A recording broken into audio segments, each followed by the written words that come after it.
History Class in a Nutshell by Ms.Moriarty, Rachel Gladstone, Michaela Melton, and guest starring Lee Melton.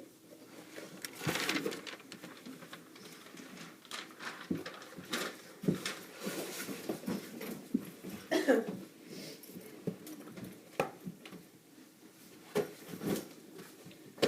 morning, class. Good morning, Ms. Moriarty. Please open your textbooks to page 526. Will do. Tiffany, did you hear that? No, I didn't. Turn your textbook to page 526, and please do not be late again. Will do. Today we will learn about trouble in the colonies, like how the king taxed the colonists because they were in such debt from the French and Indian War. But you shouldn't have remembered that from last week. I surely did. Okay. Tea was tremendously popular in the colonies. Parliament passed the Tea Act. Most of the tea was brought to the colonies by the British East India Company. To make a profit, the merchants sold the tea at a higher price than they had paid for. Many of the colonists refused to buy British tea. Parliament tried to help the British East India Company by passing the Tea Act of 1773. Any questions so far? Yes, I do. What other taxes were brought upon the colonists? The Sugar Act, Stamp Act, and Townshend Act.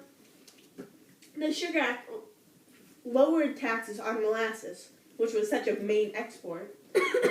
The Stamp Act, which was when you had to have a certain stamp on legal documents, files, and letters.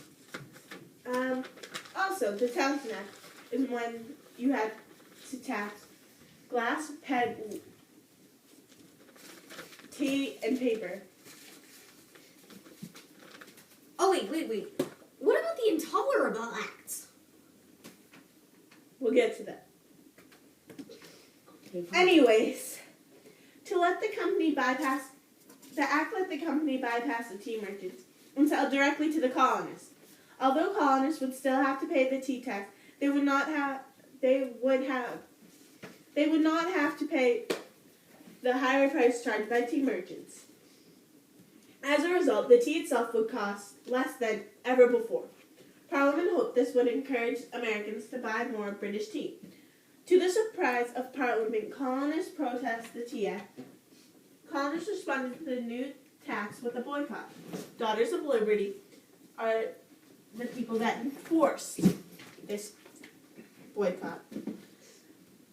At some ports, Sons of Liberty enforced the boycott by keeping the British East India Company from unloading cargoes of tea. This next part is very important, but you don't have to take notes, Eugenia. Oh. Well, I was just studying for the big test, you know. She hasn't even assigned a test, you nerd. I'm sorry. Girl, sit down. During the Boston Tea Party, 3 ships loaded with tea reached Boston Harbor in late November 1773.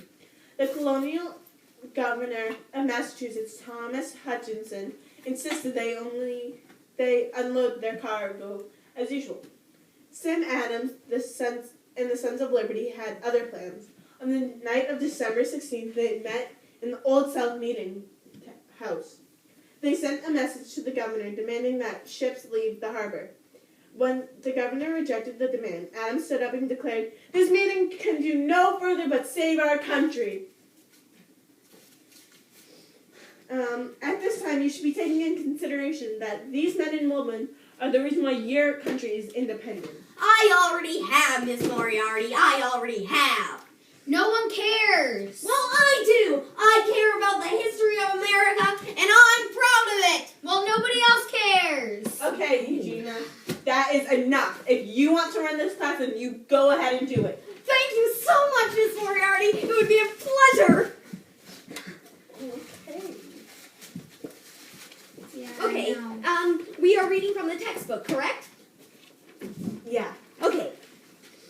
Adam's words seemed to be a signal. As if on cue, a group of men in Indian disguise burst into the meeting house. From a gallery above, the voices cried, "Boston Harbor, a teapot tonight. The Mohawks are come." The disguised colonists left the meeting house and headed for the harbor. Others joined them along the way. Under nearly a full moon, the men boarded the ships, split open the tea chests, and dumped the full tea into the harbor. By 10 p.m., the Boston Tea Party, as it was later called, was over. The contents of 342 chests of tea floated in the Boston harbor. The British were outraged by what they saw as Boston's lawless behavior. In 1774, Parliament, as encouraged by King III, acted to punish Massachusetts. Colonists called the 4 laws they passed the Intolerable Acts because they were so harsh. First, Parliament shut down the port of Boston. No ships could enter or leave the harbor, not even a small boat. The harbor would remain closed until the colonists paid for the tea they had destroyed during the Boston Tea Party and repaid British officials such as Thomas Hutchinson for damage to personal property. Second, the Parliament forbade Massachusetts colonists to hold town meetings more than once a year without the governor's permission. In the past, colonists had called town meetings whenever they wished. All juries would now be selected by the king's officials rather than be elected by citizens. Third, Parliament allowed customs officers and other officials who might be charged with major crimes to be tried in Britain or Canada instead of in Massachusetts. Colonists protested. They argued that a dishonest official would break the law in the colonies and avoid punishment by being tried by a sympathetic jury.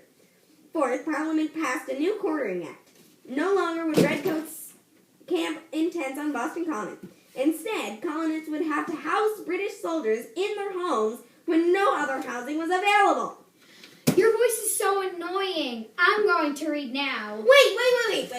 Before I stop reading, I would like to present this chart to the class. Gina, you know this has nothing to do with what we're talking about. Gina, please sit down. Now it's my turn. If you wish. Thank you, Ms. Moriarty. Thank you. Ready, class?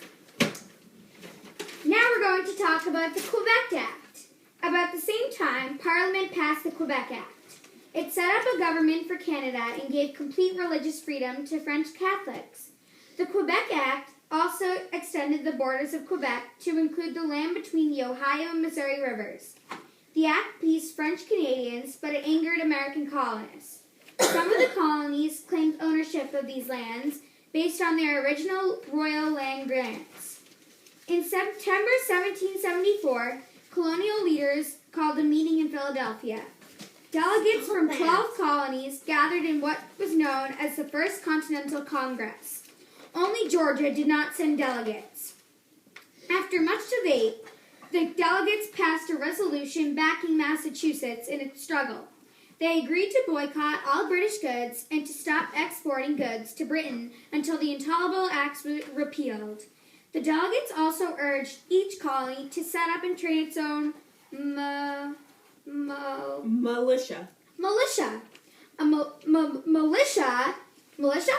Yes. Is an army of citizens who serve as soldiers during an emergency. Thank you. Thank you.